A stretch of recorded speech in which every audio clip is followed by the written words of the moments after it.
Impostos. Essa palavra é motivo de preocupação para muitos brasileiros, principalmente no início de todo o ano, onde as principais contas começam a chegar. O contribuinte brasileiro é um dos que mais pagam impostos no mundo. São 63 tributos que incidem sobre a renda do brasileiro e de várias formas. Eles correspondem a cerca de 23,24% em média da renda do contribuinte. Você já se perguntou quanto de impostos se paga no Brasil? Mais de 1,2 trilhão de reais. Essa é a soma de todas as taxas, impostos e tributações arrecadados no Brasil em 2013.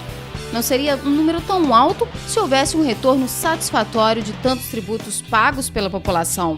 A carga tributária é maior sobre o consumo do que sobre a renda, o que faz com que, proporcionalmente, os impostos pesem mais para quem ganha menos.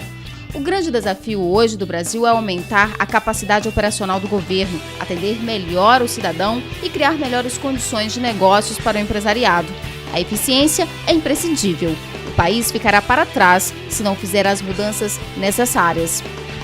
Para tentar descobrir por que pagamos tantos impostos, recebemos 3 convidados especiais. O analista tributário da Receita Federal do Brasil, Elcio Armon, o advogado tributarista Vicente Afonso e o economista Flávio Guilherme.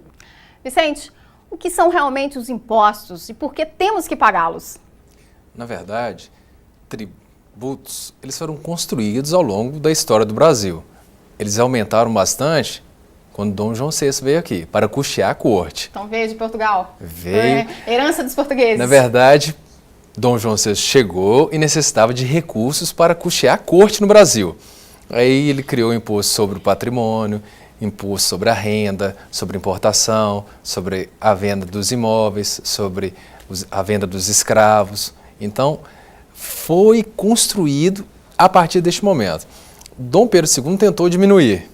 Ele foi coagido, né, pela aquela política do café com leite para tentar diminuir a tributação incidente. Tinham diversas espécies tributárias. Ele tentou consertar isso naquela época. Por que se paga tanto imposto no Brasil? Para a gente entender, num condomínio, para que se administre a vontade dos condôminos, vai chegar um momento que um deles vai falar, olha, precisamos resolver como é que vai ficar, o prédio está sujo, precisamos de segurança, precisamos de limpeza. E aí? Bom, então numa assembleia, numa reunião entre eles decidem que todos devem contribuir com determinado valor para que alguém, aí indicam um síndico, né, um deles, administre esses recursos em benefício de todos.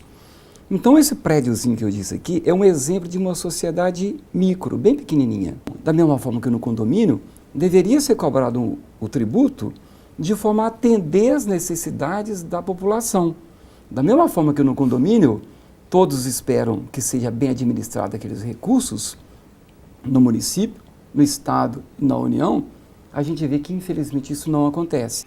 Flávio, que tipo de impacto impostos tão altos, com um retorno tão pequeno, causa na economia do país, principalmente nas pequenas e médias empresas? As micro e pequenas empresas elas têm uma dificuldade muito grande de gerenciamento, nos seus controles gerenciais, ferramentas de gerenciamento da empresa mesmo.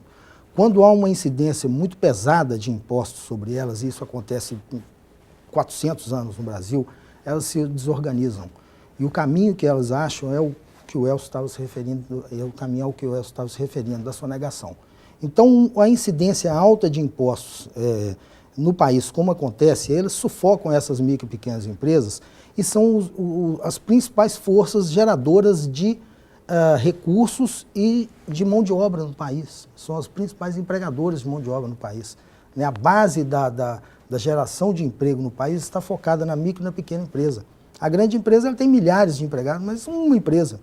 Elcio, muitos brasileiros têm o hábito de sonegar para sobreviver. Existe uma solução para sobreviver sem sonegar impostos? Reduzir a carga tributária diminuiria a sonegação? Se a gente perguntar aqui ou em qualquer lugar quem é que gosta de pagar tributo, acho que ninguém vai levantar o dedo, só eu, né?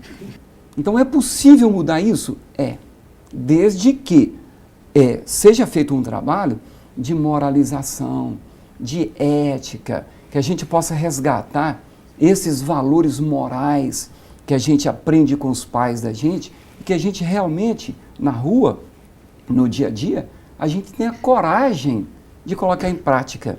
De forma que, quando alguém disser, todo mundo só nega, você possa bater no peito e falar, todo mundo, eu não. Existe uma solução para tornar a carga tributária mais justa e diminuir a arrecadação? Nós, analistas tributários da Receita Federal, nós pensamos até em, sempre que tiver uma oportunidade, procurar sensibilizar as pessoas para que, por exemplo, aqui em Valadares, seja criado um observatório social. Esse observatório social seria uma forma de acompanhar os recursos públicos. Desde a publicação de edital para uma licitação, a população vai acompanhar. Muito bacana. Pode contar com o Super Bacana para esse observatório. Bacana, super bacana. Não só daqui de Valadares, mas de toda a região. Estamos de olho. Vicente. Então, a gente junta diminuição de despesa pública, no nosso exemplo do Espírito Santo, com uma receita boa, a gente junta cultura e planejamento. Essas três coisas do brasileiro, eu acho que se seguir uma tendência em um médio e longo prazo, eu acho que tem como diminuir a tributação do país, sim. Obrigada a todos. E Elcio, pode contar com o Super Bacana, que a partir de agora é um observador social de toda a região e das prefeituras. O imposto está em tudo e o brasileiro paga caro por ele. Vivemos em um momento de aceleração da economia, geração de emprego, de maior consumo, por isso arrecada-se mais, ou seja, poderia haver mais benefícios aos cidadãos. O Super Bacana vai para um pequeno intervalo e volta já com dicas de saúde, lazer e carnaval.